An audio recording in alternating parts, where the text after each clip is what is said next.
speaking portion of the meeting. And our first speaker today will be Michael Giardina, Distinguished Toastmaster. And he's speaking from Pathways now.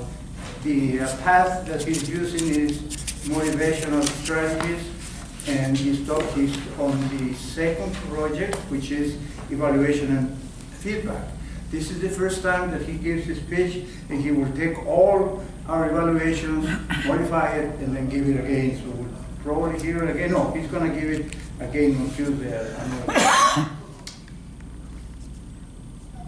Our first speaker is working on level 1. Okay, I already told you all that. Just start with the dashes. Start with the dashes. Oh, okay. While I'm normally pleased to introduce Mike, today I'm disappointed because the only thing he will tell us is that the dog ate his speech.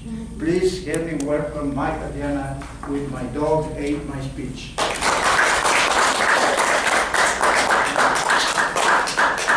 Hey, Tony.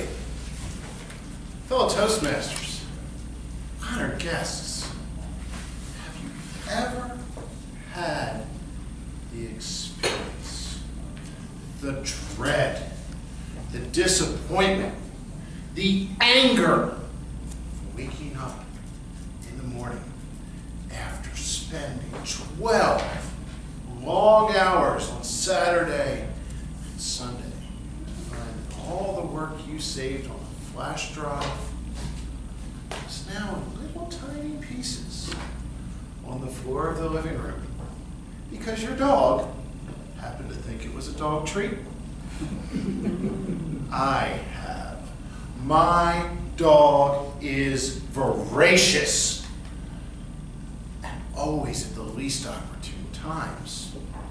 And so, while I put in work to prepare this well-organized pathway speech, all I can tell you right now is that my dog ate my speech. I don't have it. It is now gone.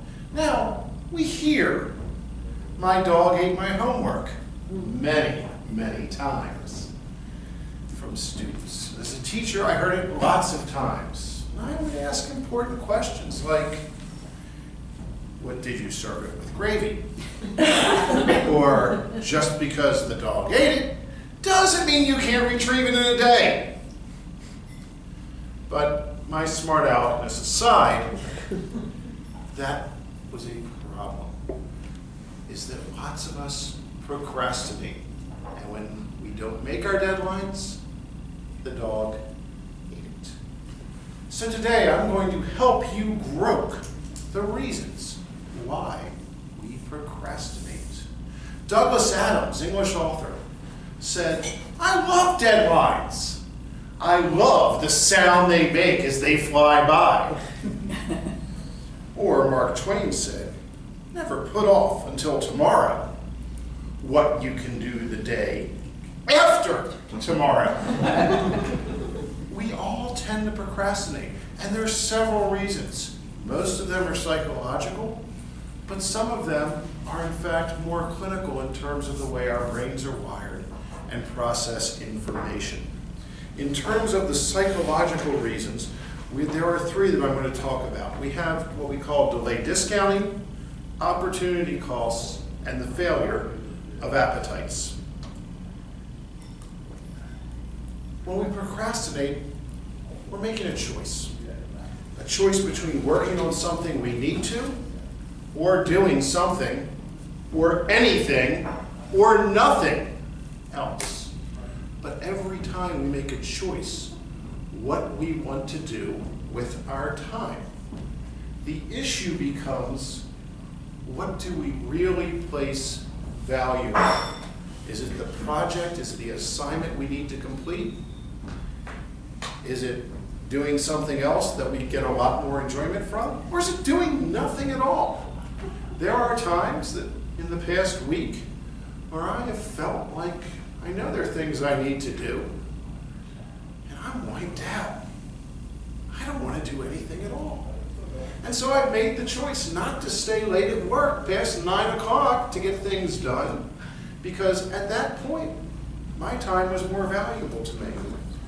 But in terms of procrastination, we make that same choice. And procrastination is just a dirty word for making a choice to do something else. There's no shame in it. But a lot of people say, well, if you procrastinate all the time, you need to trick yourself into thinking what you're doing is more valuable right now to bear down and grind through the work. And that's the simple solution.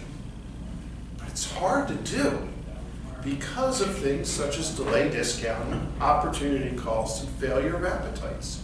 When I talk about delay discounting, what I'm talking about is the fact that we're looking at what is something worth now versus what is something worth in the future. And this is based upon the study of Elliot Berkman, an assistant professor of psychology at the University of Oregon, in a 2015 article in Psychology Today, where he did a study and told people, I'll give you $100 in 3 months. Well, a lot of people don't want to wait 3 months for $100. So they began to negotiate.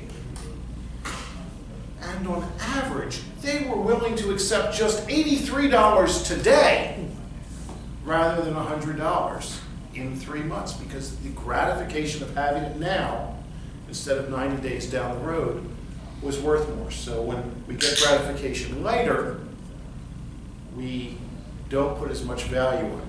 And when we have any tough project to do, we in fact are not reaping the rewards of that project until we've completed it, instead of other rewards that we can have now.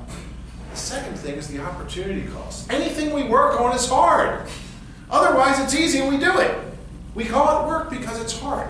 It's mentally taxing, which means when we have to put more effort into a project, we don't have the same energy levels to accomplish other goals.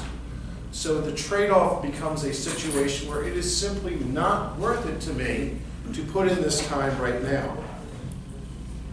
But also we have a failure of appetites. If we don't possess the motivation or sense of importance to complete a task, we put it off.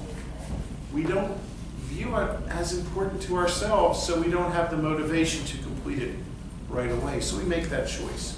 Now, some people have additional, what I'm going to call clinical reasons for being more prone to procrastination.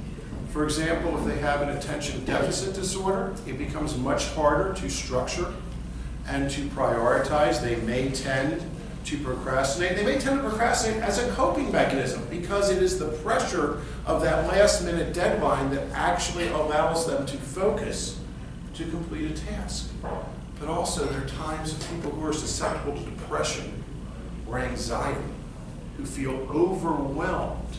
They've got so many different thoughts running through their heads that they can't organize and sort those to complete their projects.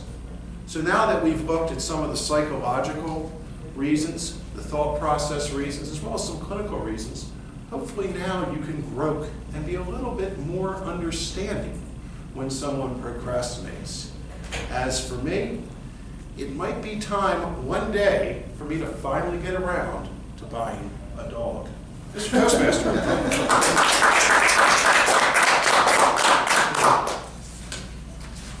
Madam Timer, will we have 1 minute to start of time monitor?